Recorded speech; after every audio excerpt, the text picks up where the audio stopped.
Halo para pemirsa Sianto.id. Mudah-mudahan Anda selalu sehat walafiat. Ketemu lagi untuk belajar sepanjang hayat dan berbagi pengetahuan. Juga untuk amar ma'ruf media sosial. Kita bertemu dengan narasumber kita dan juga editor channel kita, Mas Heri Teguh Wiono MPD. Mau berbicara apa kita? Kita akan membicarakan PPDB, penerimaan peserta didik baru. Itu tentu banyak orang yang galau, cemas, dan tanya-tanya bagaimana kalau anaknya tidak sampai mendapatkan sekolah yang sesuai idamannya dan bahkan sampai memanipulasi data itu pun dilakukan demi anaknya. Nah, kita sapa. Assalamualaikum warahmatullahi wabarakatuh, Mas Heri. Waalaikumsalam warahmatullahi wabarakatuh, Prof. Oke, sehat ya Mas ya, sehat. Alhamdulillah, apalagi tadi juga sudah sholat Id di tempat kami, Prof. Tadi Idul Adha. Oh, itu kata sudah toh. Iya, di tempat kami tadi. Wah, ya selamat. Saya masih Iya, saya masih puasa anu, masih puasa Arafah sekarang. Ya, Arafah. ya bagus. Itu. Dan berarti sudah nyembelih korban nih daerah situ. Insya Allah, Prof. Ya, oke. Sudah baunya sampai sini, Mas. Sate ya. Hmm. Ya, oke. Ini kita akan berbicara PPDB. Apa yang menjadi persoalan PPDB untuk saat sekarang ini? Karena ada perubahan-perubahan dari kementerian di mana skema prestasi ditambah menjadi 30%, tetapi alat untuk mengadu prestasi juga tidak jelas sehingga orang menjadi bingung. Apa Mas yang terjadi di daerah-daerah apa ini? PPDB. Silakan, Mas. Sebuah topik yang kekinian juga, Prof. Ya, Apalagi ini juga sudah dilaksanakan serentak di seluruh sekolah, mulai tingkat SMP, SMA, SMK terutamanya, Prof. ya. Terkait sistem PBDB online yang menggunakan sistem zonasi. Oke. Dan perlu kita kaji ulang bahwasanya sistem zonasi yang terkait PBDB dari tahun ke tahun, mulai sejak tahun 2017, satu Pak Muhajir Effendi sebagai Mendikbud yang mengintegrasikan bahwa zonasi menjadi salah satu strategi pemerintah dalam memperatakan salah satu sektor aksesibilitas, bagaimana pemerataan pendidikan dilaksanakan dengan tujuan sesuai dengan lingkungan atau masyarakat. Dan ini kita bisa melihat juga sesuai dengan amanat Undang-Undang Dasar 1945, kalau nggak salah pasal 31 terkait hak warga negara di bidang pendidikan. Nah, terkait dengan hal tersebut, Prof, ada ketimpangan-ketimpangan yang tujuan utamanya itu sudah bagus juga dengan sistem zonasi. Saya sendiri lebih apresiat bagus juga, Prof. Karena kalau dulu istilahnya ada sekolah-sekolah unggulan yang favorit itu banyak yang menuju ke sekolah favorit saja, sehingga banyak juga sekolah yang bukan sekolah favorit itu tidak menjadi tujuan PBDB. Hmm. Nah, sekarang dengan melalui sistem zonasi ini, tentu saja terlepas dari segala kekurangannya, Prof, itu saya rasa juga sudah mulai adanya pemerataan bagaimana masyarakat yang orang tuanya punya putra putri di dekat lingkungannya bisa sekolah di dekat sekolah yang terdekat, Prof. Walaupun nanti ada hal yang lain, misalnya kucing-kucingan dan lain sebagainya seperti itu. Ya, ya ini kan PPDB itu masalahnya itu selalu diderivasikan dari ketimpangan permintaan dan penawaran, Mas. Jadi dalam bidang teori ekonomi, ketika ada permintaan penawaran yang tidak sesuai, pasti timbul pasar gelap, black market.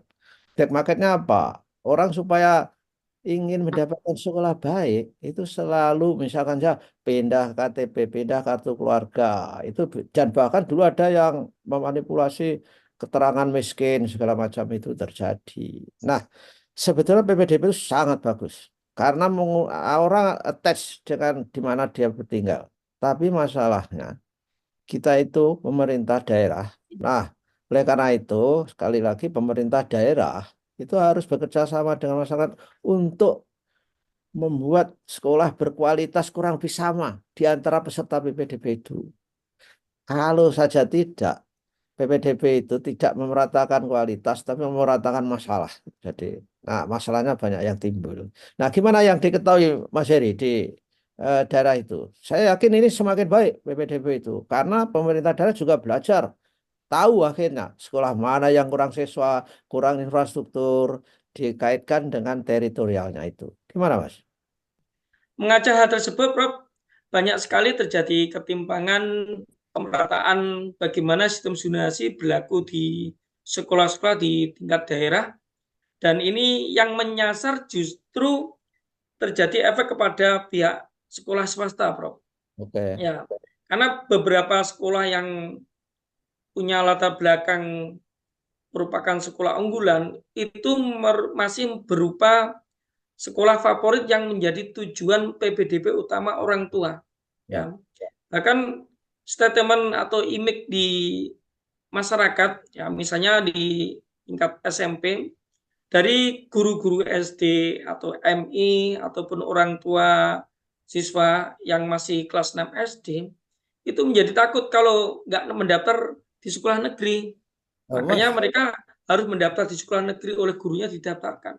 Nah, Mas, Nah, kalau dasarnya walaupun online, kalau dasarnya zonasi kan harusnya tidak bisa mendaftar ke sekolah favorit itu saja kalau di luar zonasinya. Gimana? nah, betul sekali, Bro. Nah, inilah yang akan kita kupas, Bro. Bahwasanya benar ada sistem zonasi, Bro.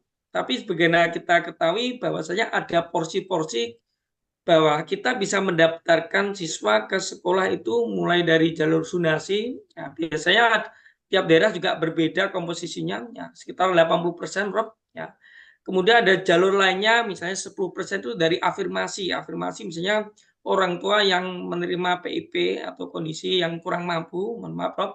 Kemudian sisanya adalah jalur 5% perpindahan orang tua Hmm. dari luar daerah, dan misalnya lagi 5% jalur bagi siswa yang berprestasi, Prof. Nah, Nah, oh, persentase yang kecil tadi kadang dimainkan oleh oknum sekolah supaya dapat mengeruk PBDB yang seharusnya sesuai dengan zonasinya, Prof. hmm. Nah, seperti, dan ini menjadi ketimpangan, Prof. Nah, Ya, dalam itu sistem PBDB online. itu nggak taat azas itu. Azasnya kan 50% zonasi, ya. Kemudian 30% itu prestasi. Kan tinggal 80 tinggal 20. Nah, 20 itu mungkin dibagi perpindahan berapa persen, afirmasi 5% itu bisa. Tapi kalau sejak awal dipatok 5% prestasi, itu nggak sesuai dengan kurikulum merdeka dinyatakan oleh Menteri pada awal pertama itu, Mas, saya kira. Nah, ini harus diingatkan itu supaya prestasi itu 30%. Nah, nggak bisa itu, Mas. Nah, begini, Rob, kajian beberapa daerah itu saya membacanya tidak yang zonasi 50%, Rob. Zonasi itu diutamakan persentasenya sekitar 80%.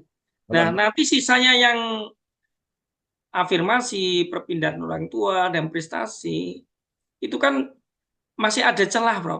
Seperti Ya, itu. Walaupun celah itu sebenarnya itu juga bisa diisi oleh panitia internal PBDB itu untuk mengunci sistem supaya bisa masuk walaupun di luar zonasi, itu bisa juga dilakukan, Bro, oleh oknum-oknum yang bisa ya. untuk mencarinya. Nah, kadang sekolah yang sudah mempunyai kantong-kantong di sekolah tingkat bawah yang mendaftar, mereka itu sudah mendata siswa yang berprestasi itu berapa, tujuannya supaya bisa masuk, Prof.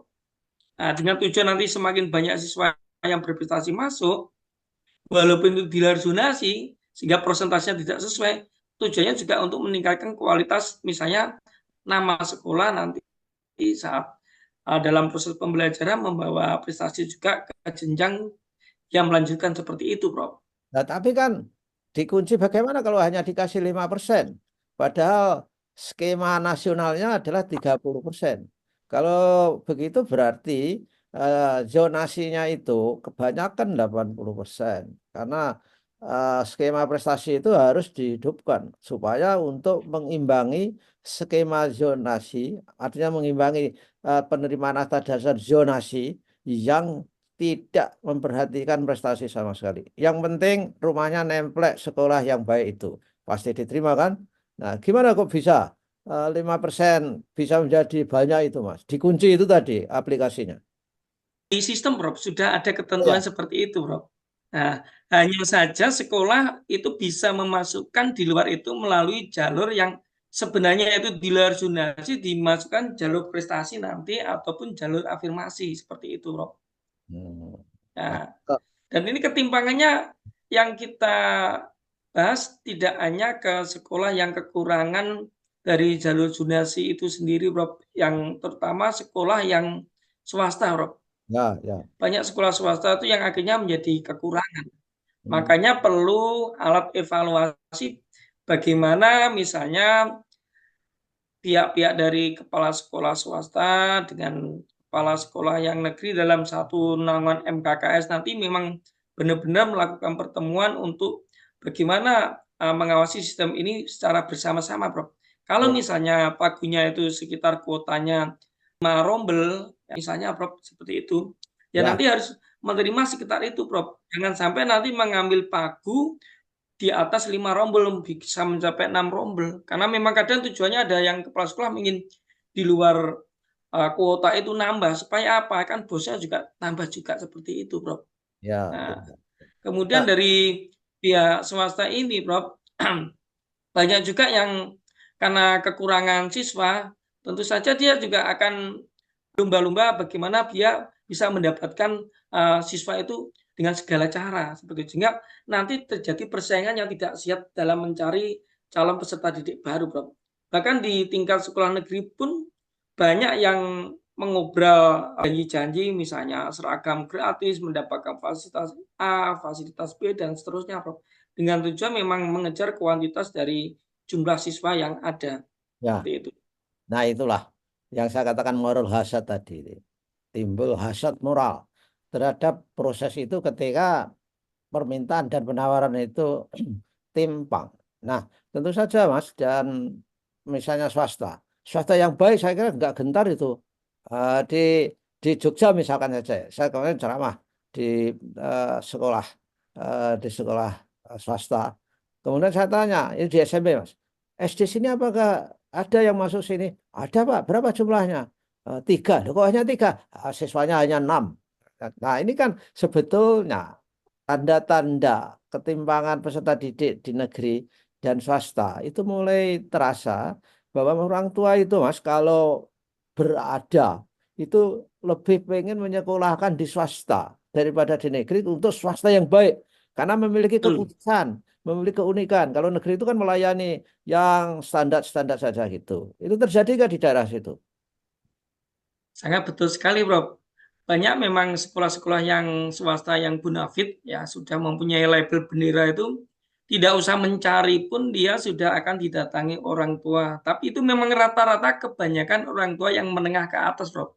Ya, ya, ya. Padahal masyarakat kita ini banyak sekali yang masih di bawah, menengah ke bawah, yang tentu saja tetap ingin menyekolahkan anaknya walaupun setiap hari berpeluh keringat ke ladang dan seterusnya menjadi mohon maaf kuli bangunan, pedagang dan seterusnya seperti itu. Dan ketimpangan ini memang sangat terjadi, Bro. Dan perlombaan PPDB di mana akan terjadi perang perekrutan di antara negeri dengan negeri, sekolah negeri dengan swasta ini juga akan semakin gencar di tahun-tahun berikutnya, Bro. Karena apa? Fakta di lapangan bahwa jumlah peserta didik misalnya untuk yang SMP tadi, yang peserta didik kelas 6 itu semakin sedikit, Prof, jumlahnya. Betul.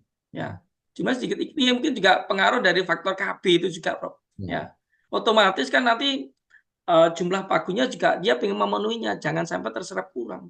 Nah, beberapa sekolah yang mungkin inovatif, Prof, mungkin sebelumnya PWDB berlangsung bisa menyelenggarakan event-event, terutama untuk penjaringan bagaimana minat bakat ataupun prestasi supaya bersekolah ke sekolah yang melakukan hal tersebut, Prof. Tapi Ya. kadang juga ada ide kreatif mencari zonasi yang di luar yang kita sebutkan tadi, Prof. Nanti bagaimana caranya? Atau mungkin juga ada, Prof, sekolah yang zonasinya berbeda, bahkan itu karena berbatasan dengan kabupaten lain, bisa masuk ke sekolah kita karena letak sekolahnya yang di kabupaten asalnya siswa tersebut itu sangat jauh untuk sekolah lebih dekat yang sekolah pinggiran yang Ya. walaupun beda kabupaten itu terjadi, Bro. Dan itu bisa dan banyak sekali sekolah-sekolah yang ada di kami terutama di SM kita itu kemarin juga ada sekolah yang ikut dari kabupaten Blora di pinggiran karena jauh aksesnya ke Blora, maka sekolah di sekolah kami seperti itu, Bro. Ah, ya. Tapi itu karena belum sempurna ya sistem kita, Mas. Kalau di luar negeri itu zonasi semua. Tapi zonasinya itu sangat fair, sangat adil, dilihat dari jumlah dan kualitas. Kita nggak bisa itu untuk mendasarkan zonasi atas dasar jumlah dan kualitas. Di sekolah yang Kabupaten Blora, sekolah di Ngawi misalnya, itu kalau di luar negeri nggak boleh terjadi. Karena apa? Karena dia tidak membayar pajak di Ngawi, bayar pajaknya di Blora. Nah, ini kan merupakan faktor-faktor untuk menciptakan keadilan seperti itu. Nah, oleh karena itu saya kira faktor penting PPDB itu supaya dilirik orang itu kualitas menurut saya. Jadi kualitas itu penting. Karena kalau kualitas itu ada yang walaupun semangatnya menghilangkan sekolah favorit, tapi dalam bawah sadar masyarakat itu masih ada sekolah favorit itu. Sehingga dikejar dengan cara apapun dan sekolah pun juga welcome dengan cara apapun juga ingin mendapatkan murid-murid yang baik itu. Ini yang terjadi nggak itu di daerah-daerah sana, di tempat di Ngawi itu, Mas Heri? Dibanding dengan kita lihat ketimpangan di antara negeri dan swasta tadi, banyak sekali permasalahan tidak hanya dari kualitas saja, Bro.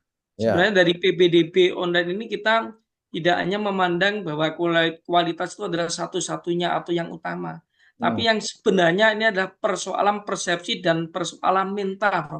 ya, ya, Bagaimana sistem zonasi itu merupakan dari upaya bahwasanya kalau kita lihat upaya dalam revolusi mental itu diciptakan, maka masyarakat juga mendukung terjadinya proses PPDB ini diawasi secara bersama-sama sehingga nanti memang benar terjadi pemerataan dan semua masyarakat yang mempunyai anak untuk bersekolah itu mempunyai hak untuk memilih sekolah sesuai dengan zonasinya yang ada dan sesuai dengan minat dan bakat prestasi yang sesuai. Seperti itu, Bro. ya, ya. Dan itu sebetulnya kan memang niat utamanya zonasi itu seperti itu. Tapi lagi-lagi karena ketimpangan itu tadi banyak hal yang bisa terjadi di luar dari skenario yang sudah ditetapkan itu. Nah, tentu saja memang untuk menyetarakan swasta dan negeri itu memang sulit, Mas. Karena by nature, swasta itu tempatnya sekolah yang kualitasnya tinggi itu di swasta. Tapi kualitas yang paling rendah itu juga di swasta. Nah, kalau di negeri itu memelihara sekolah-sekolah yang average. Jadi yang jelek banget itu nggak ada di swasta itu. Yang bagus banget juga jarang ada dibandingkan dengan swasta di mana swasta itu memiliki fleksibilitas. Kalau memang dia bagus itu bagus luar biasa swasta itu. Nah, inilah yang kira-kira terjadi. Lalu Satu lagi, Bro. ya, Ada juga contoh ketimpangan di tingkat antara swasta dan negeri, tapi justru yang negerinya itu kalah, Bro. ya, ya, Nah, misalnya di salah satu sekolah MI itu jumlah ruang kelasnya per jenjang itu hanya 2 kelas, Bro. ya, Tapi akhirnya karena animo masyarakat melihat itu percaya ke sekolah MI tersebut, yang mendaftar ke MI itu lebih banyak bahkan melebihi dari 2 kelas tuh. Ada yang 3 kelas tuh masih full, bahkan disekat dengan triplek. Nah, akibatnya SD negeri sampainya itu menjadi kelimpungan, Bro. ya, Nah, makanya pengawasan tidak hanya dari ini orang tua masuk ya diterima seperti itu. Nah, nanti kan kualitasnya bagaimana tempatnya uyal-uyalan seperti itu anak belajar bagaimana? ya, Seperti itu. Makanya perlu juga melibatkan beberapa sektor lain misalnya dari pemangku kepentingan tidak hanya dari Dinas Pendidikan, hmm, mungkin juga bisa merangkul komite atau mungkin juga lurah setempat, Prof. Jadi kalau misalnya sekolahnya sudah banyak pendaftarnya ya jangan diterima dibatasi. Nah, nanti pemangku kepentingan itu akan mengarahkan, Bro. ke sekolah yang kosong, Prof. Seperti itu. Karena kalau nggak diawasi, semuanya akan dikeruk seperti itu, Prof. Sehingga akan terjadi ketimpangan yang jomplang seperti tadi itu, Prof. Nah, itulah sebabnya Dinas Pendidikan itu harus bekerja baik.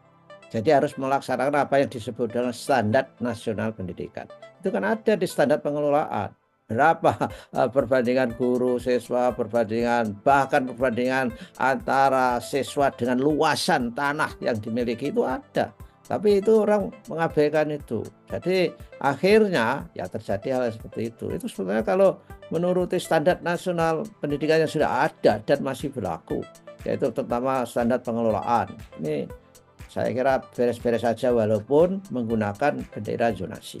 Baiklah, begitu Mas. Kira-kira kita sudah memberi informasi kepada orang tua, kepada sekolah, dan sekolah tentunya jangan kemaruk. Mentang-mentang diminati orang yang walaupun diminati itu belum tentu mencerminkan kualitas juga Mas. Karena persepsi tadi, maka buka kelas baru. Lalu di mana SDM untuk mengajar itu nanti? Ya, itu ya. Terima kasih Mas atas inspirasi untuk masyarakat kita. Mudah-mudahan kita selalu sehat dan ketemu lagi Amin. lain waktu. Wassalamualaikum warahmatullahi wabarakatuh. Waalaikumsalam warahmatullahi wabarakatuh. Barakallahu, Prof. Matur suwun. Terima kasih.